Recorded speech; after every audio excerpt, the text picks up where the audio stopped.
Okay, good. All right, well, Evangelist Darlene, you're going to kick us off. So we're going to turn your mic on and we're going to get started. I'll let you guys know what we're going to have to do about time as I know.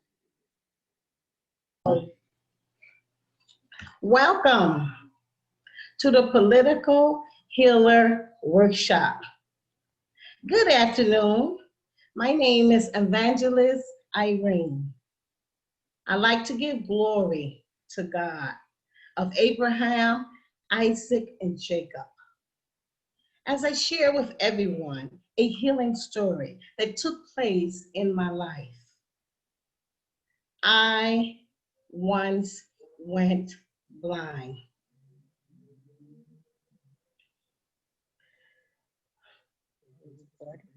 I had 2 tumors pressing against my eyeballs. They were both the size of lemons. My faith in Jesus Christ, I knew I had the victory. I believe in my heart I was healed. No surgery was ever done on me. As we continue to keep our faith in God, our pastors, family, relatives, bosses, friends, and neighbors, remember, never doubt, because God has a plan for us. Jeremiah 29:11. Personally, my faith got me through this, and my community who has helped me to overcome my fears. God uses people. Thank you.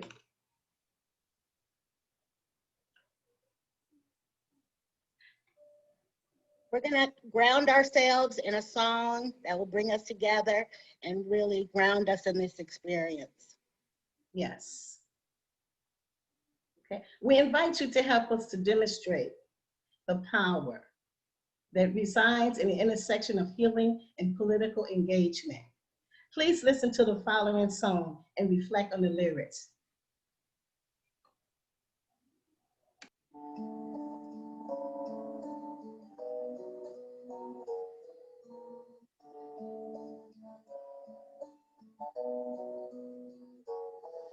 We are the love of strangers who say a silent prayer. We are the love of mothers who taught our hearts to hear. We are, we are. We are the patience in the sacrifice of yesterday. The silence in between the breaths of all the words we say.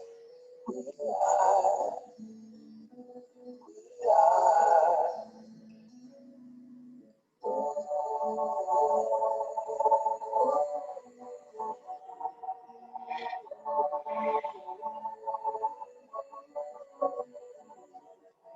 We are the proof of life our ancestors gave. We are the proof of love from the cradle to the grave. We are, we are. We are the best of struggles that we won't have to bear. We are the edge of the prayers that float upon the air. We are, we are, we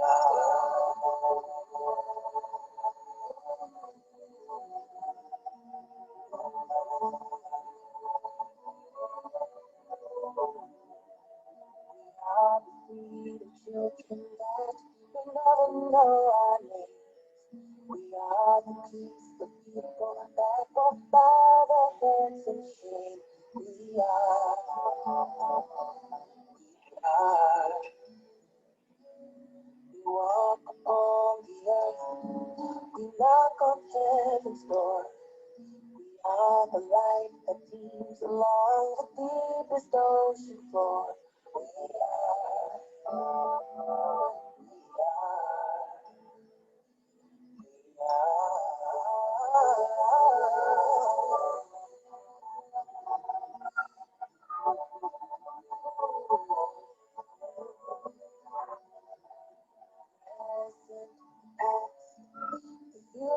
days to come. The Alpha, the Omega.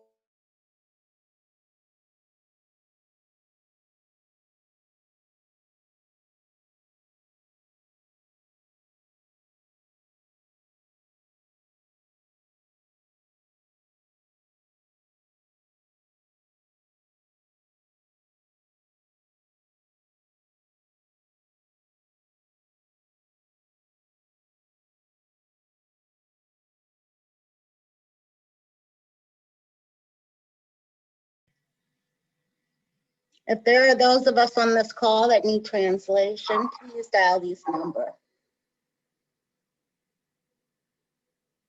Can that be translated?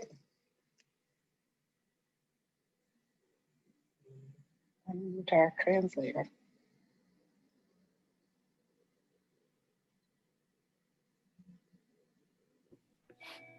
Hi, sorry. Yeah, we're just waiting to see if anybody needs translation right now. No one does so far. I think Yolanda does because I know her. Okay. Yeah, then she Ebony? can dial in. So right now there's no one on the line. Ebony? Ebony, Yes? let me know when I should go. Okay, I will. Nellie, can you tell Yolanda to call this number if she needs translation?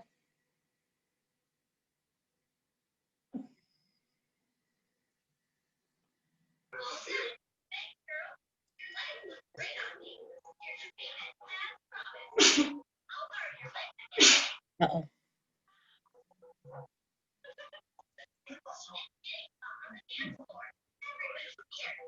We can't hear you, Nellie. You're on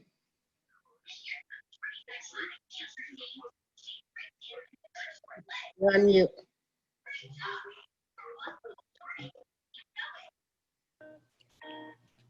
I think she is on mute. Yolanda, si me puede escuchar, ¿necesita que traduzca? Sí, sí, estoy escuchando. Ok, necesita para el español, si por favor puede hablar el número de teléfono que ve en su computadora y ponga ese número y ahí es donde yo voy a estar hablando por español, ¿ok? El número que se ve en la pantalla. Sí, el que empieza con 425.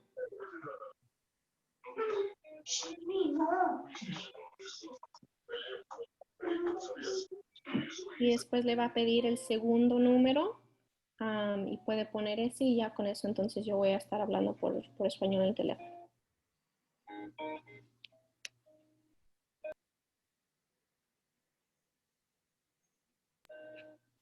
Creo que tienen que ponerle el unmute, no la puedo escuchar.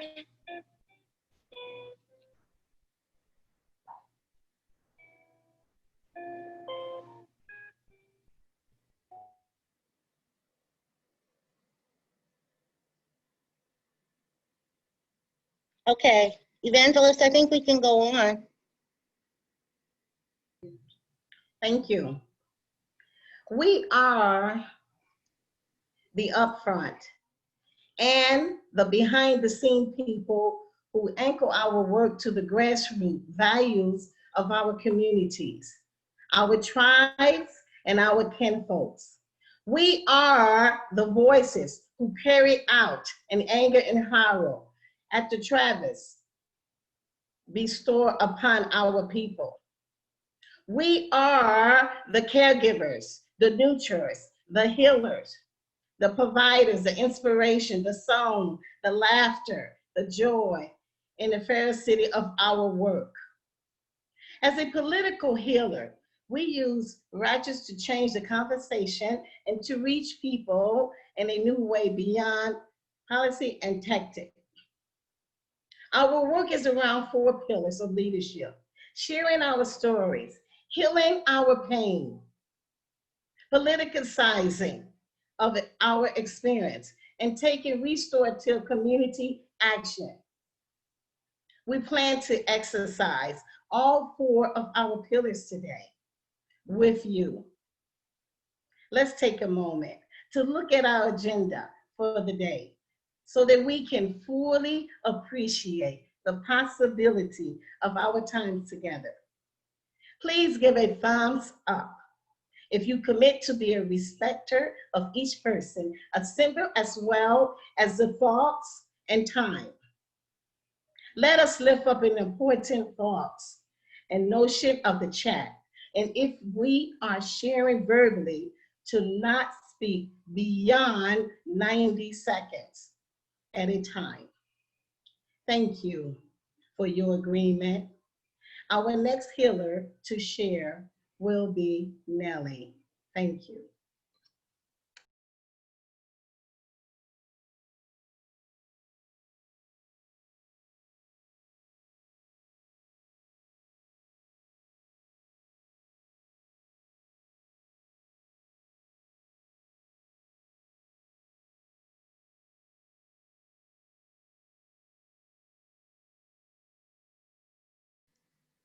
Nellie, are you on mute?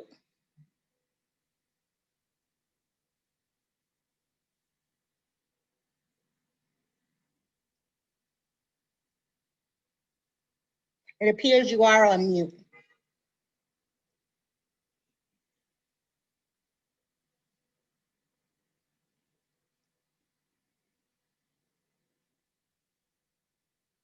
She says she's talking, Ebony, in the chat, but nobody can hear her. So I don't know if she's still having technical difficulties or what. You're off mute now, Nellie, so try.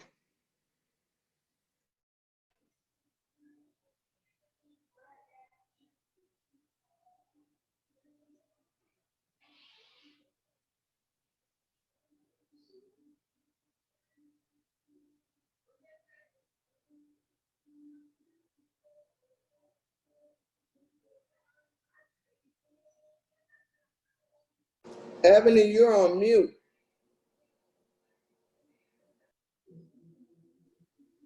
Is your speaker turned up?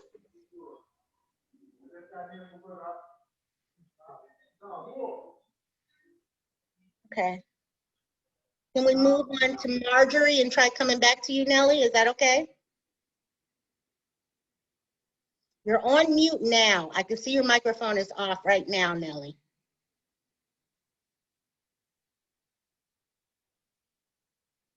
But I still can't hear you. Your mic is on, but I still can't hear you. Okay. All right, let's try to move to Marjorie and come back to you, Nellie. Is that okay? Hello, everyone. Can you hear me? Yes. My name is Marjorie. I am a Latin and blessed monk of two little ones. I am a parent mentor in elementary school. And I'm very grateful for this opportunity to learn about fair tax and the importance to vote yes in order to reach a better life for our families and our communities. In my country, Ecuador, there is a high level of poverty and corruption. Our public education system is very limited. Our children don't have access to the internet and technological resources such as a personal computer to study. Actually, in our communities located in the highland, children need to travel around 3 hours to get some internet signal and listen to their virtual lessons. Imagine if my government invested taxes properly in free internet, free educational tools or platforms, and free laptops to our children and made their life easier, especially in these difficult times. Our public teachers' salaries have not been paid since 4 months ago, and most of them have a family to protect. So, I am hoping that fair tax in Illinois supports more education for our children, especially in our different communities. Money from taxes must assure the academic levels are high for our children. Definitely, our quality of life will get better if the fair tax will better fund schools and healthcare facilities for low-income people. Remember, nobody can destroy our dreams and our strength if we stay together as a community. We have a once-in-a-generation opportunity to pass the fair tax on the ballot in November right now. What that means is Illinois has a flat income tax of 4.95%. Whether you make $20,000 or $200,000, everyone pays the same rate. If we pass it, the fair tax will be a tax cut for 97% of people in Illinois. Only those making more than $250,000 will pay more. And it will generate $3.4 billion in new revenue every year that could be used for schools, housing, hospitals, and social services. Any questions about this?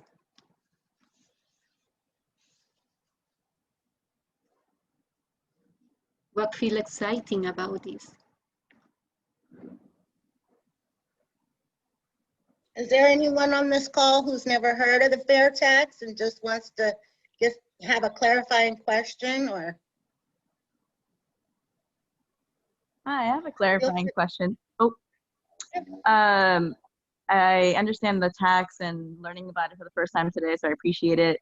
And I'm wondering, the money that's raised from the taxes, how is it ensured that it can be put into fully funded schools and affordable housing? Is that part of the ballot piece, or is that something that will be another initiative once it's passed? Yeah, that's an excellent question. Anytime we're passing legislation, there's always part one, to get it passed, and part two, implementation. So our work is not done once the fair tax is won. Then we have to make our elected officials aware of what our priorities are, for sure. That's an excellent question, Tatiana. I really appreciate you lifting that up. The work never seems to be done, but this first part is so exciting.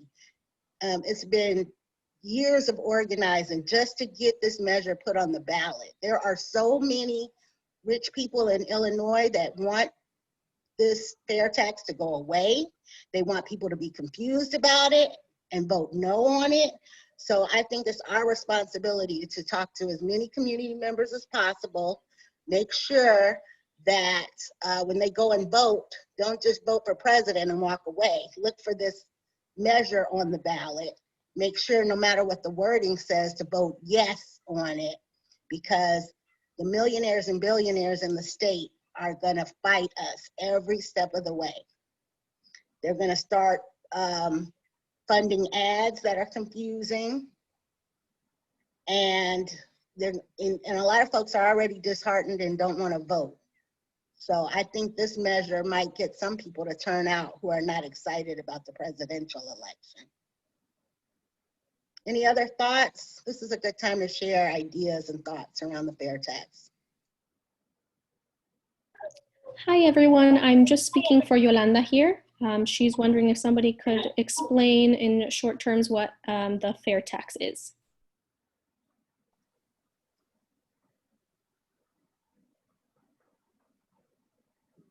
Yeah, I think Yolanda should know that right now we have a flat tax. That means no matter how rich or how poor you are, everyone pays the same tax rate. But we're like only one of 4 states that have a flat tax. Almost everywhere else in the country, the rich pay a higher percentage in taxes.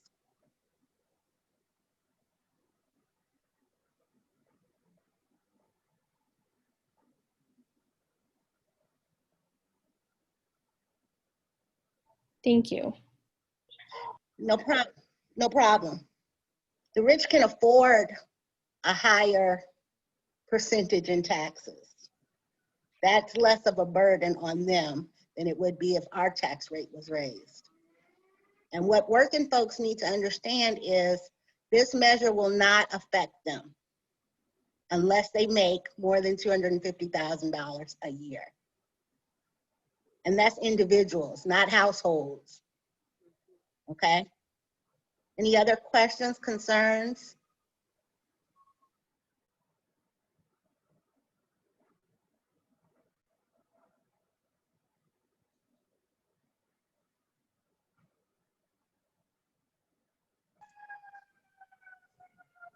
Any other comments?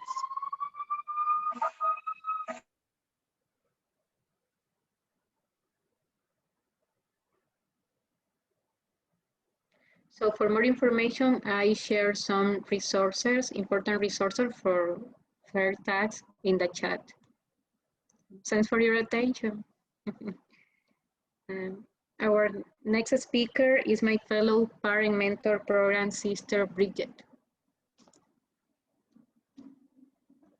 We need to try Nellie again, and if not, I can share Nellie's sentiments. Okay, perfect. Thank you, Marjorie. Thanks, Ebony.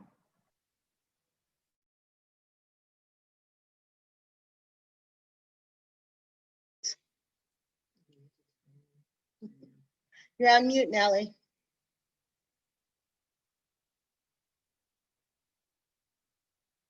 You're off mute. We still can't hear you. We've never had this problem. We meet several times a week. We've never had this problem. Okay. Can you try turning your video off, Nellie, and see if your audio works better?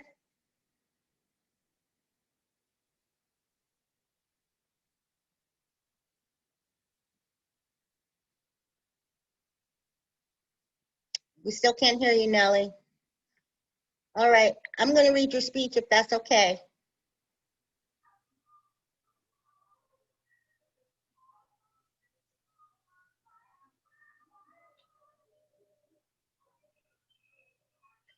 Welcome to the Political Healers Workshop. Everyone, again, my name is Nellie Moreno, as you heard before, and I work on the census. This year has been the very first time I really understand what the census means.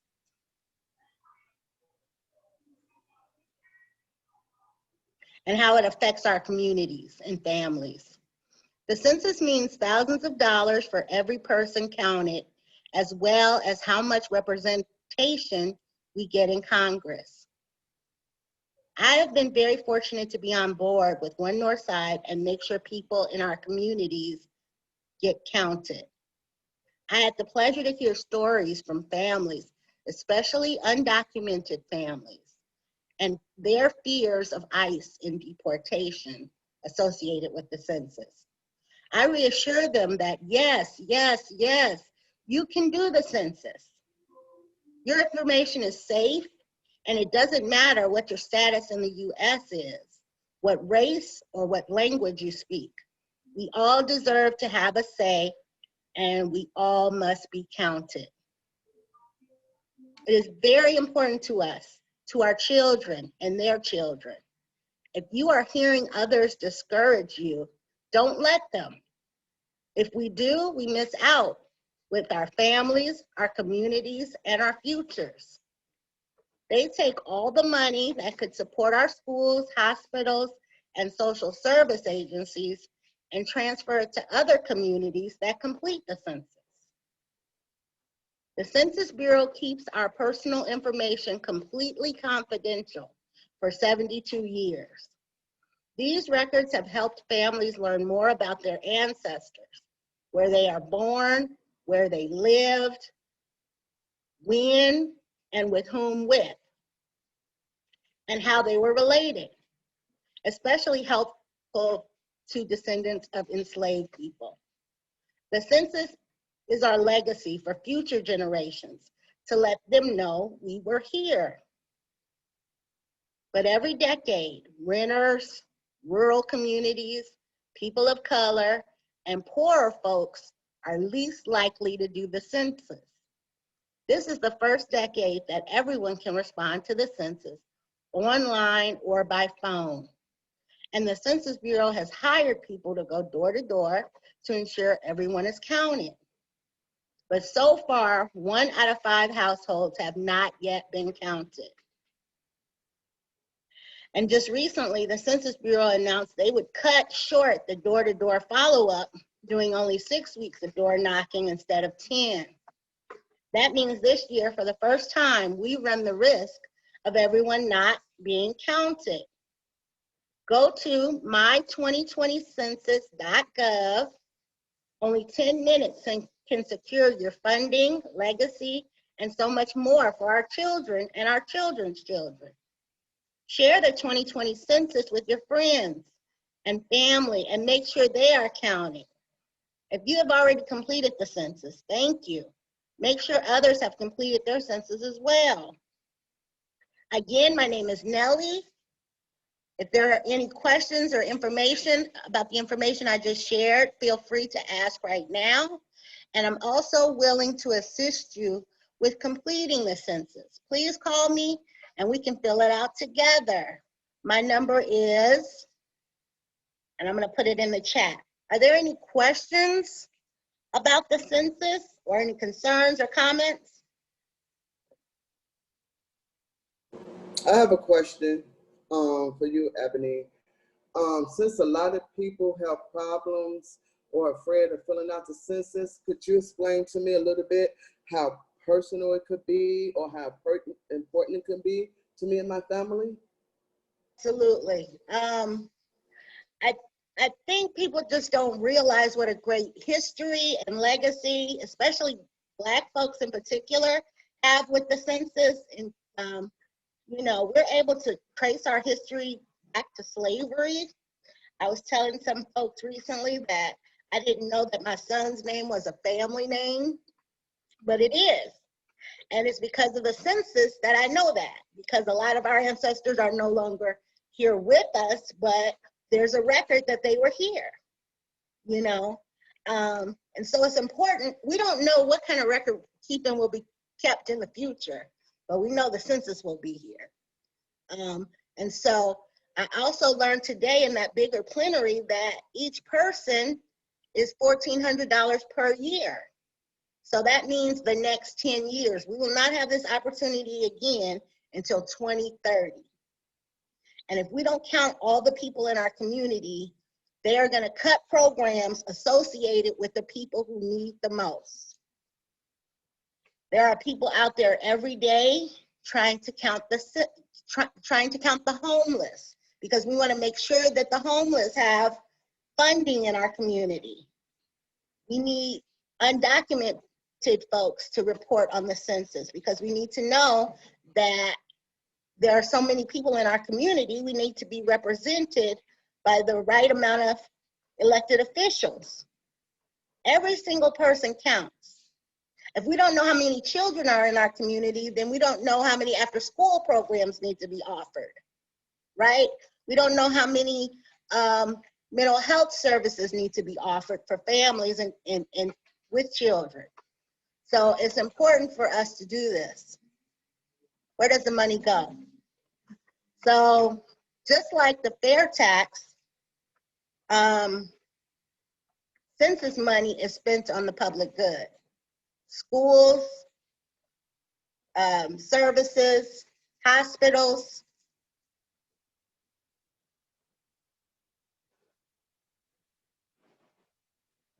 Anyone else have a question or concern?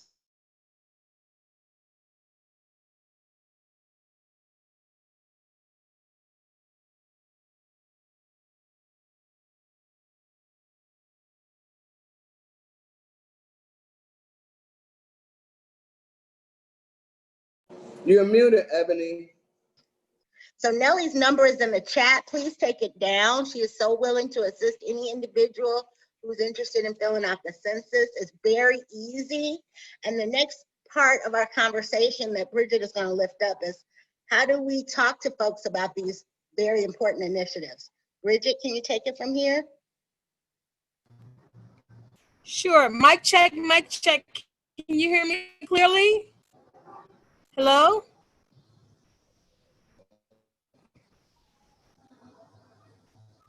Yes, Bridget, go ahead. Hi, can you hear? Okay, thank you. Hello, my name is Bridget, and I am excited to be here today to ponder this question. Who are my people? My people. Black people, single moms, people of color, church folks, elders I have learned from, the youth that have so many obstacles and challenges. I have deep love for my people. I do all that I can to protect and promote my community. I have volunteered with so many community-based organizations over the years and have seen some great impacts and outcomes when our people come together and decide to make sweeping changes. Most recently, I was involved in the election of Andre Vasquez in the 40th Ward. He replaced a long-time alderman who needed to be replaced. I canvassed, made calls, knocked on doors, and asked other people to do the same. And we together got the job done. But it wasn't easy. Our champion was an underdog, but we had a vision and put in the work to make it happen. Because of long-time love and devotion to my community, I believe we must win the fair tax and get our communities to do the 2020 census. These two measures will mean billions of dollars into our communities right now, not years from now. Do you think and agree that these things are important? If you could please put it in the chat.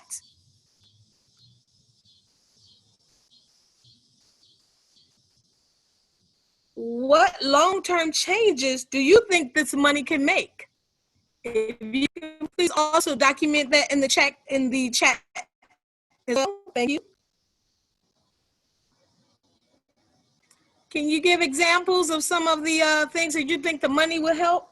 I think such as, think about teachers, teacher assistants. What about supportive housing services? Yes. Mental health services, adult education. And as you're listening to this, please document yours, yes, in the chat. Thank you. Oh, yes, yes, yes.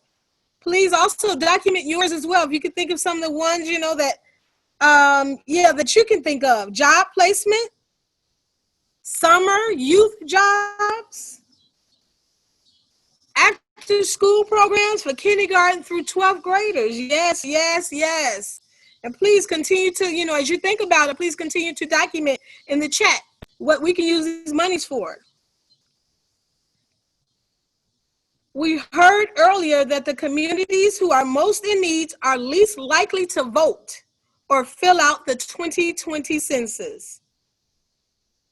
How do we talk about these things with our people? What will move our people to act? Who are your people? Please document in the chat as you're thinking about it and listening.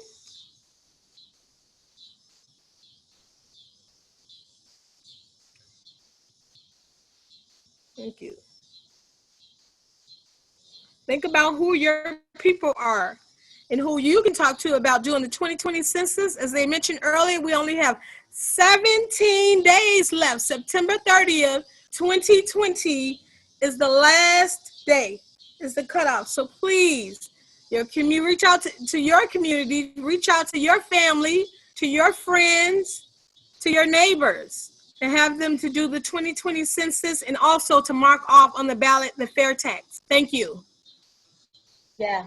I think while we're together, we need to raise up some of the concerns people and challenges people may have in responding to the census, yes, or voting for the fair tax.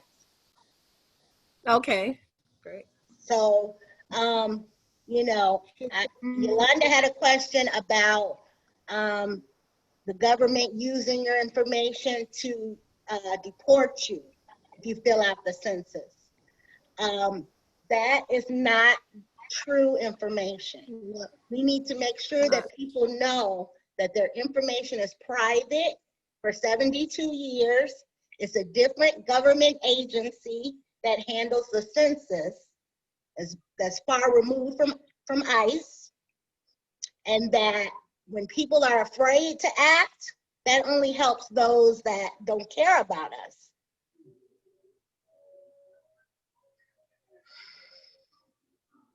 Yeah, that's, you know, they do the same thing when it comes to returning citizens, people that come home from prison. I have registered so many people in Illinois who told me they didn't think they could vote in Illinois because in other states, people with a prison record can't vote. But nobody told them that that wasn't true in Illinois. So we always have to wonder, who does it benefit? Who does it profit when misinformation is out there?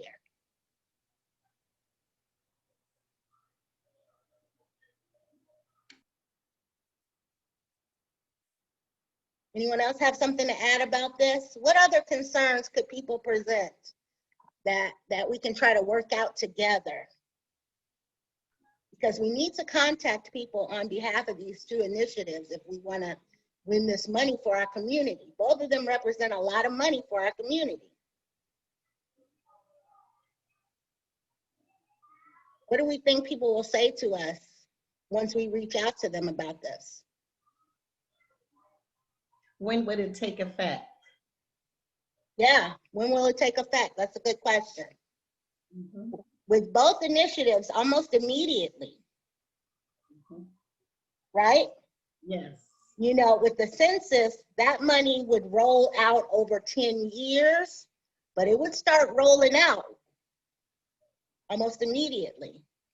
With the fair tax, sometime in 2021. Yeah, what other questions, concerns are we going to hear from our community? What are we saying to people that's already working?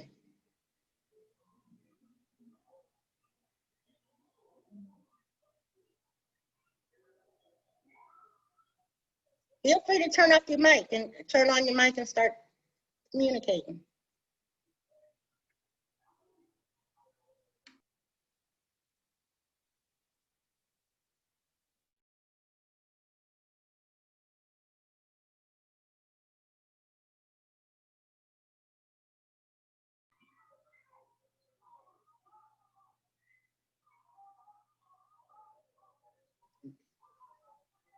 Come on, guys, this is the time where we share with each other. I see you trying, Nellie. I'm sorry. Yolanda, do you think that people will believe you if you tell them that their information will be private for 72 years?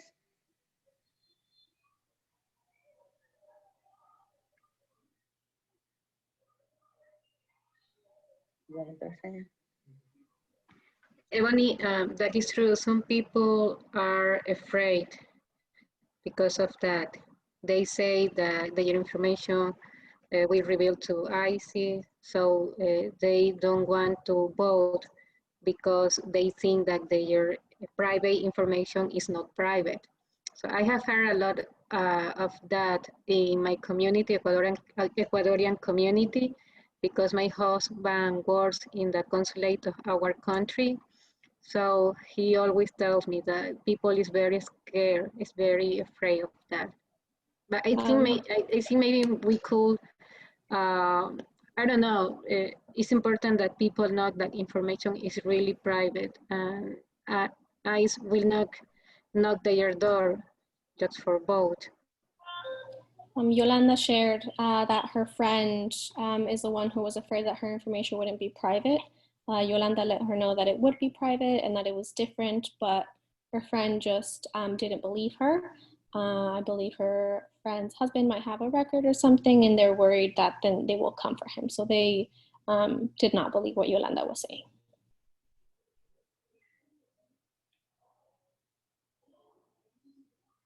I understand that fear. I do. It's scary. We have to keep on having these conversations. Maybe if Yolanda knows someone else that this person knows, that if they got it from another person besides Yolanda, that might help.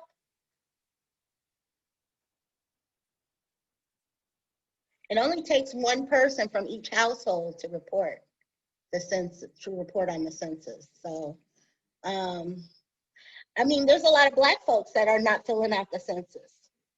You know, there's a lot of Black folks that will not be voting in November. And I'm really concerned about that. What do we say to Black folks?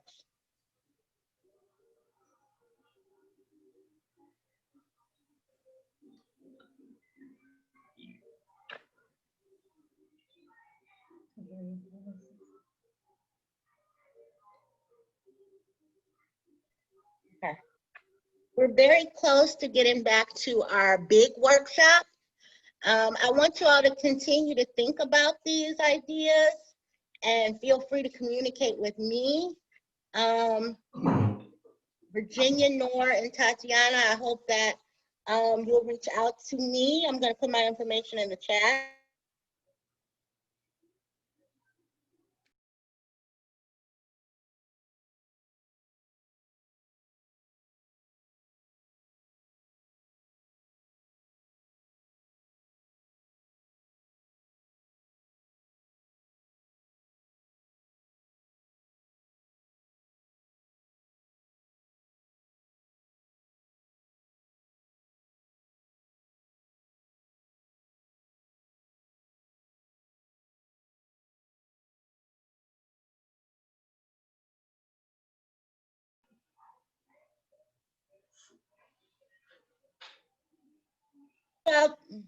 Did you all just hear me?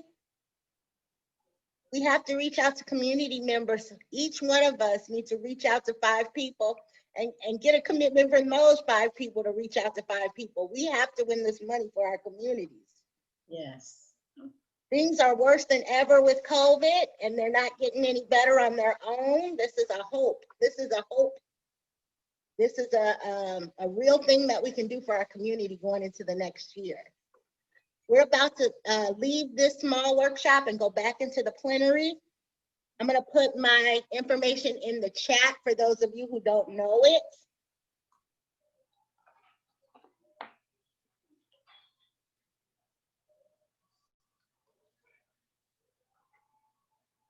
Together.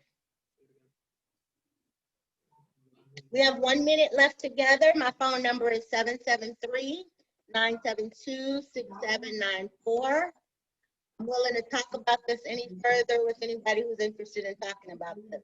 We have to get the message out. We're leaving in just a little bit. We have to talk to other people about this. And if we're having a hard time, we need to figure it out together about how to communicate with our community members. Okay? We have about 10 minutes left of the big program. I hope you stay with us. And thank you all for coming today. I really appreciate your time.